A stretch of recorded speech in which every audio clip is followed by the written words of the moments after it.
ሰላም ፋሚሊ እንደምናችሁ። በዛሬው ቪዲዮአችን ስለ ዲኤክስዋይ በደንብ ዲፕ እየገባን እናያለን። በስትራክቸር ስላስቀመጥኩላችሁ በደንብ አድርገን እናያለን ማለት ነው። ይህን ቪዲዮ ሰብስክራይብ፣ ላይክ፣ ሼር እያደርጋችሁ ወደ ቪዲዮ እንገባ ማለት ነው።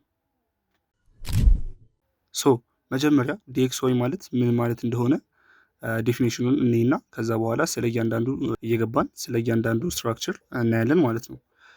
መጀመሪያ ዲኤክስዋይ ማለት ዩኤስ ዶላር ኢንዴክስ ነው። ሜዥር የሚደረገው ስትሪንግዙ ሜዥር የሚደረገው እዚህ ጋር ሊስት ባልኩላችሁ ከስድስቱ ትላልቅ ከረንሲዎች ጋር ኮምፔር እየተደረገ የእሱ ስትሪንግዝ እዛ ጋር ይቀመጥልናል ማለት ነው።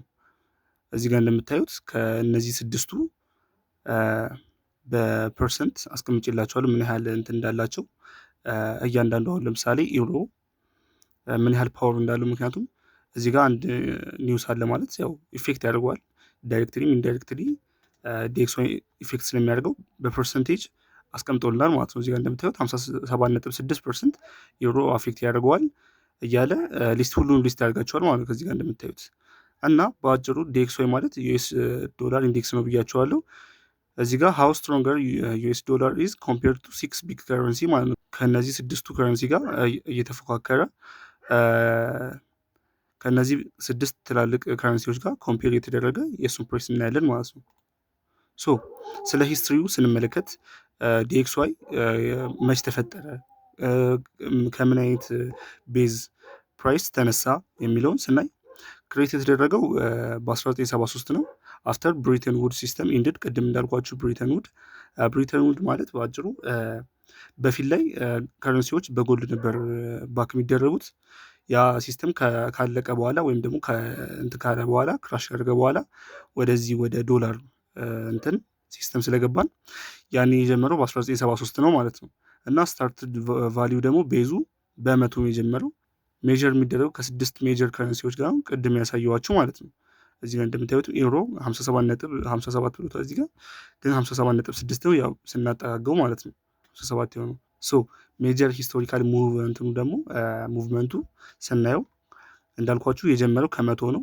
ስለዚህ ምንጊዜም ከመቶ በላይ ከሆነ ያው ስትሪንግዝ አለው ማለት ነው። ዶላር ከመቶ በታች ከሆነ ደግሞ ያው ዊክ ሆኗል ማለት ነው በተወሰነ መልኩ።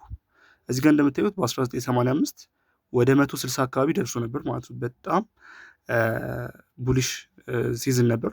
ለምን እንደዛ ቡሊሽ ሲዝን እንደሆነ በቀጣይ እናየዋለን። በ2008 ደግሞ እዚህ ጋር እንደምታዩት ኒርሊ ወደ 70 አካባቢ ወርዶ ነበር ማለት ነው። ማለትም የጀመረው ከመቶ ነው ሳሉት ወደ 160 ደርሶ ከ160 ወደ 70 ሲወርድ ሊትራሊ ክራሽ ነው።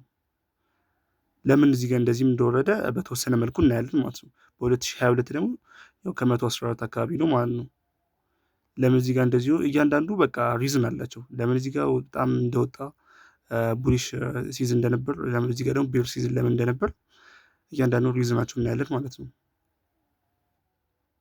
እዚህ ጋር እንደምታዩት ከ1980 እስከ 85 ቢገስት ራይዝ ኤቨር በጣም ራይዝ እያደረገ ነበር። ለምን የሚለውን እዚህ ጋር በተወሰነ መልኩ አስቀምጬላቸው። እዚህ ጋር ፌድ ሪሊዝ ኢንትረስት ሬት አባቭ 15%። ይህ ማለት ባይዘዊ ቀላል እንትን አይደለም፣ ፐርሰንት አይደለም፣ በጣም ትልቅ ነው። ኢንትረስት ሬት 15% አስባለሁ ማለት ካልኩሌት ታደርጉት ከሚሊየን ወደ 150 ሺህ አካባቢ ማለት ነው።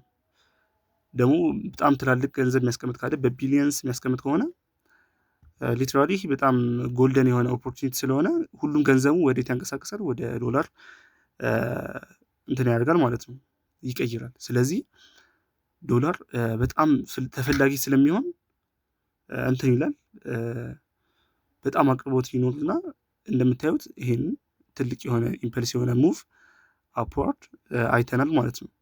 እና ግሎባል መኒ ራሽቱ ዩኤስዲ ሁሉም በቃ ዩኤስዲ ለመግዛት በጣም እንትን ብለዋል። ምክንያቱም ኢንትረስት ሬቱ 15% ነው ማለት ነው።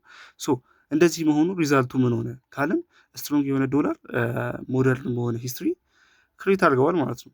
እዚህ ጋር እንደምታዩት በ1985 164 አካባቢ ደርሷል። 160 ነው ያው፣ ግን ከ160 እስከ 164 አካባቢ ደርሶ ነበር ማለት ነው።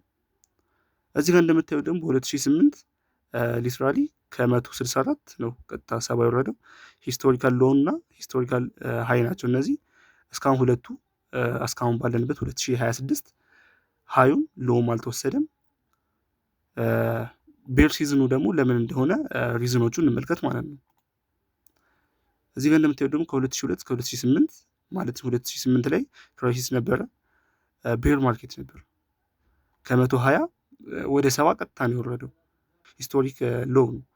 እዚህ ጋር እንደምታዩት ያው 70 ማለት ይሄኛው ሂስቶሪክ፣ ይሄኛው ከዚህ በፊትም እንደዚህ አልወረደም። የተነሳው ነግራችኋለሁ። ከ100 ነው ቤዝ እንትኑ ፕራይሱ ከ100 ቀጥታ ወደ 164 ነበር ሄደው። ከ164 ሊትራሊ ዳውን አድርጎ ወደ 70 መጣ። ለምን ስንል ምክንያቶቹ እነዚህ አስቀምጬላችኋለሁ ማለት ነው።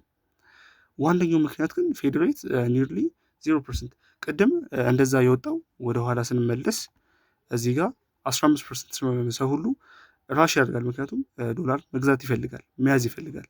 እንደዛ ሲሆን በተወሰነ መልኩ እዚህ ጋር 15% ስለሆነ ነው ሰው እንደዚህ በጣም ሃይፕ እያደረገ እየገዛ ወደ 164 ያወጣው ማለት ነው። ከዛ በኋላ እዚህ ጋር ወደኋላ ስንመለስ ኒርሊ 0% ማለት የፈለገ ብር ብታስቀምጡ ኢንትረስት ሬት አይኖረውም ማለት ነው። ኢንትረስት ሬት ከሌለው ደግሞ ኪሳራ ነው። ያ የገንዘብ ቫሊዩን እያጣ እናንተ ናችሁ የፈለገ እንትን ብትሉ ኪሳራ ውስጥ ናችሁ። ስለዚህ ያላቸው አማራጭ ምንድን ነው? ወደ ተለያዩ ቦታዎች ማስወጣት ነው ማለት ነው። ገንዘባቸውን ከዶላር ወደ ምን ቀይሩታል? ለምሳሌ ወደ ዩሮ ይለውጡታል፣ ወደ ጂቢፒ፣ ወደ ጄፒዋይ፣ ወደ እነሱ እንትን እያሉ እነሱ እንደ እዚህኛው ሲዝም በ1985 እንደነበረው ሲዝም እነሱ በተወሰነ መልኩ ፓምፕ ያደርጋሉ። ዲኤክስዋይ ደግሞ እንደምታዩት ሂስቶሪካል ሎው 70 ነክቷል ማለት ነው። እሱ ብቻ አይደለም፣ ምክንያቱም ዲዩሪንግ 2008 ክራይሲስ ነበረ፣ በሱ ምክንያት ነው። ፌድ ሬት እሱም ተጨመረ። እነዚህ ሲደረረቡ ያው የዲኤክስዋይን ዊክነስ አይተናል ማለት ሪዛልቱ። ከዛ በኋላ ምን ሆነ? ዶላር ግሎባል ስትሬንግዙን አጥቷል ማለት ነው። እዚህ ጋር ከዛ በኋላ በዳታ እንመልከታቸው። እዚህ ጋር ስናያቸው ከ2022 ጀምሮ እስካሁን ወዳለንበት 2026 ድረስ አኑዋል ሪተርናቸውን በአመት እዚህ ጋር አስቀምጦልናል።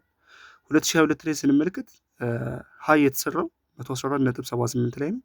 ሎው ደግሞ 94.63 ላይ ነው ማለት ነው። ከዛ በኋላ የዘጋው ደግሞ 103 ላይ ነው። ግን 103 ላይ ሆኖ 8% መጨመር ችሏል። በአንድ ዓመት 8% መጨመር ችሏል። ይህ ቁጥር ቀላል ቁጥር አይደለም። ያው ዶላር ስትሬንግዝ እያገኘ እየመጣ ነው ማለት ነው አይደለም። ከዛ እዚህ ጋር እንደምት 2023 ላይ ሃዩ ከዚህ ጋር ሎ አለ፣ ከዛ የተዘጋበት ፕራይስ አለ። ከዛ በኋላ አኑዋል አጠቃላይ ሪተርኑ በአመት 2.25 ነው ማለት ነው። በ2024 ደግሞ እዚህ ጋር ስንመለከተው ከ108 ሃዩ 108 ላይ ነው፣ 108.58 ላይ። ከዛ በኋላ ሎው ደግሞ 100.126 ላይ፣ ማለትም ይሄ ቁጥር 100 ቤዝ ቫሊዩ የተነሳበት ቫሊዩ ነው። ከዛ በኋላ የዘጋው 108 ላይ ነው ማለት ነው። ማለትም አኑዋሉ በፐርሰንት ስናስቀምጠው 6.97% አድጓል ማለት ነው በአንድ አመት ውስጥ። እዚህ ጋር እንደምታዩት 2025 ላይ 9% አጥቷል፣ ዊክ ሆኗል ማለት ነው። በአጭሩ በተወሰነ መልኩ ስትሬንግዙን እያጣ ነው ዲኤክስዋይ። የተለያዩ ምክንያቶች ይቀመጣሉ። ለምሳሌ ጂኦፖለቲካል ሊሆን ይችላል፣ የተለያዩ ዋሮች ሊኖሩ ይችላሉ፣ ኢኮኖሚክ እንዲህ የፌዴሬት ከት ሲያደርግ ምናምን ብቻ እነሱ እንደ ሪዝን ስለሚቀመጡ እነዚህ ፐርሰንት የሚለያዩት በእነሱ ምክንያት ነው ማለት ነው። አንድ ሀገር የተለያየው የስራ ኦፖርቹኒቲ ሲኖር ኢንተረስት ሬት ከፍ ስታደርግ ምናምን እንደምታዩት 8% 6% ልናይ እንችላለን፣ ከዛም በላይ ልናይ እንችላለን። ሶ በ2026 1.4% ቀንሷል። አክቹዋሊ አሁን 2026 ገና ሁለተኛ ወር ላይ ነው። ገና በሁለት ወር ውስጥ ነው 1.4% የቀነሰው። ግን አመቱ ሙሉ እናያለን ማለት ነው የት ሊደርስ እንደሚችል እና አሁን የተለያዩ ዋሮች የተለያዩ እንትኖች ኒውሶች አሉ ፈንዳሜንታል እነሱን ቼክ እያደረግን ይህንን አመት እንገፋለን ማለት ነው።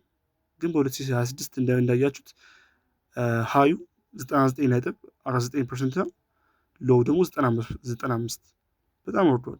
ምክንያቱም ቤዝ ቫሊዩ ቅድም እንዳልኳችሁ 100 ከሆነ ከ100 እንኳን 95 99 ራሱ ወርዷል አይደለ? ስለዚህ በተወሰነ መልኩ ስትሬንግዙን እያጣ ነው ማለት ነው ዶላር።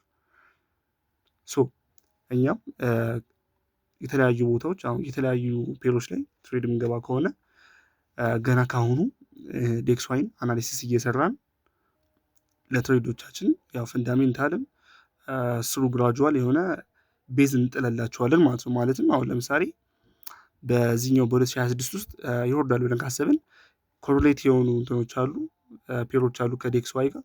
ስለዚህ እነሱን ፔር እንትን እያደረግን በተወሰነ መልኩ አናሊሲስ እየሰራን አሪፍ አሪፍ የሆነ ትሬዶች ማግኘት እንችላለን ማለት ነው። ሶ ለዛሬ ያስኩላችሁ ቶፒክ ይህን ይመስላል። በቀጣይ በአሪፍ ቶፒክ እንመጣለን። ቻናሉን ሰብስክራይብ፣ ላይክ፣ ሼር እያደርጋችሁ በቀጣይ ቪዲዮ እስከምንገናኝ ይመቻችሁ። ፒስ